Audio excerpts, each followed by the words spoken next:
In April 1986, the worst nuclear accident in history occurred when a nuclear reactor in the Ukrainian town of Chernobyl exploded, releasing large amounts of radioactive contamination into the atmosphere. The world then experienced how Soviet Communist Party officials hid the truth and delayed response measures. No one nearby was evacuated until about 36 hours after the disaster occurred, and the accident was not made public until 3 days had passed. The death toll since the disaster is said to number in the thousands, while the zone around the former plant will not be habitable for at least a few hundred years. More than 30 years after Chernobyl, you might think a nuclear disaster of this scale is unlikely, but you may want to rethink that after hearing what I am about to tell you. I'm Sharon, and this is Straight Talk.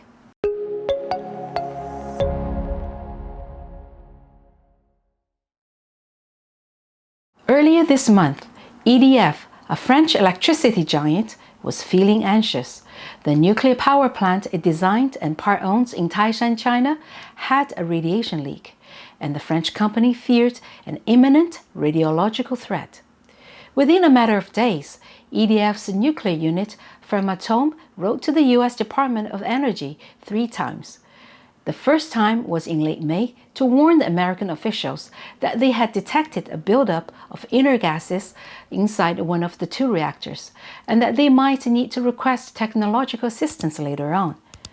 The second time was on June the 3rd, when EDF officially asked for permission to use reparatory technology developed by the 2 countries together in order to fix the issues at the nuclear plant in China.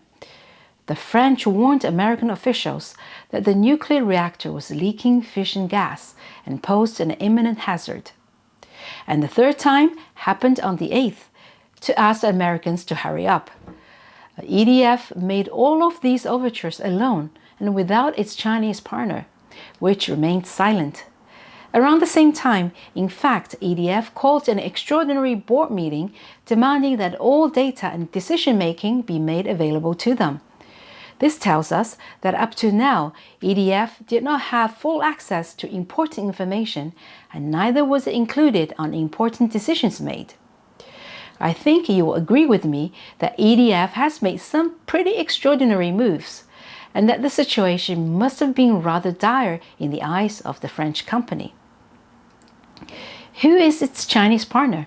The state-owned China General Nuclear Power Group, or CGN. It holds a 70% stake, with EDF holding the remaining 30%. The nuclear power plant is located in Taishan, Guangdong Province in southern China.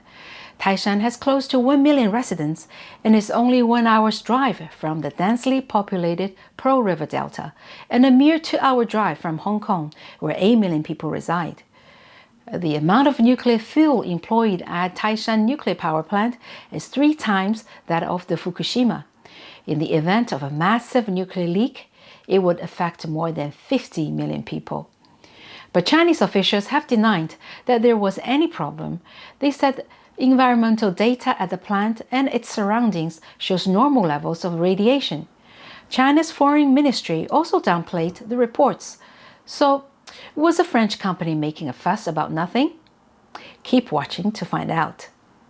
It turns out that the Chinese officials had raised the regulatory limits of radiation by more than 100% in response to increases in the ambient concentration of fission gas. This is exactly what put the French company on edge.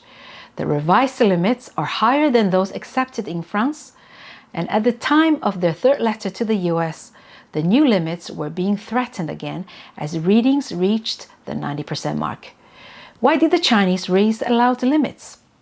To put it simply, to avoid shutting down the power plant, as international regulations would otherwise require. EDF was feeling particularly wary because there had already been issues with the reactors, and the engineers knew how daring their Chinese partner could be. To explain this incredible story, we must go back a few years. The construction of Taishan nuclear power plant began in 2009. China was the 3rd country after Finland and France to build the most advanced reactors available at that time, European Pressurized Reactors, or EPRs. EPRs are notoriously difficult to build. Finland started 4 years earlier in 2005, followed by France in 2007. Both nuclear power plants are still under construction today. The Chinese plant, however, has been operating for nearly 2 years now. In mid-2015, the supplier of the reactor vessel, Areva, detected that the carbon content of the steel used in the reactor vessel's head and bottom exceeded the legal standards by more than 1/3, making these areas less tough and more prone to brittleness and cracking, which could lead to the leakage of radioactive material. By this time, all 3 countries had already installed the reactor vessel. Replacing the lid and the bottom would not only add hugely to the cost, but also cause months and months of delays. Finland and France decided to wait for the new parts and replace the defective ones. China, however, decided to push on. At this point, the Chinese plant, despite having started last, was already ahead in terms of progress. The Chinese did not want to slow down. Why did China move so fast? Like all large-scale projects in China, the Taishan nuclear power plant had an important mission to fulfill: to impress the world and showcase the socialist regime's prowess. That is the reason why Chinese projects are often completed at record speed, or so-called China speed. Many countries admire China's ability to get things done, but I wonder how many know that China's speed often occurs at the expense of quality and safety. Another reason China didn't want to slow down was that it wanted to be the first to have the newest and most advanced technology. Today, the Taishan nuclear power plant can rightfully claim that it has the only 2 EPRs operating in the world. The Chinese government welcomes all kinds of experimental technology into China, despite the risks associated with some of these. Experts say that is why many European companies are happy to work with China. Domestic regulations often restrict their research. What the Chinese government gets in return for their speed is the transfer of knowledge from those companies. But the potential risk to the environment and human health is borne by the Chinese people. Framatome disclosed that the technology transfer is part of the agreement they signed to become the first foreign partner in a Chinese nuclear power plant. The needs and desires of China's communist regime have clearly taken priority over the lives of ordinary people. Have you wondered why EDF still went ahead with the Taishan plant? They could have pulled out if they really wanted to, right? Well, for one, the Chinese managed to convince the French that they have ways to remedy the situation. At the same time, I believe the French company felt that they needed to have successful cases to prove that EPRs work well in order to secure future sales. This decision probably weighs heavy on the minds of EDF's French managers, which may explain their strong reactions. However, the US government said it felt the problem was not at crisis levels and that it will continue to monitor and investigate. It sounded like a rather controlled response. Shortly afterwards, EDF issued another statement that the power plant was only addressing performance issues and that it was operating within safety parameters. So, why did they change their stance so quickly? It probably has to do with 2 things.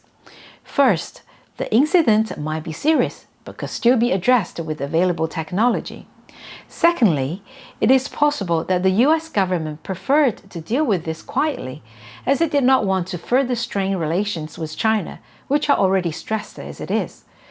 I'm saying this because the World Nuclear Association has a rule requiring the US to publish investigative reports of incidents that are deemed to pose an imminent threat.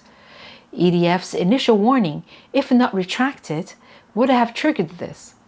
If such an investigation report were to be published, it would be a huge embarrassment to the Chinese government.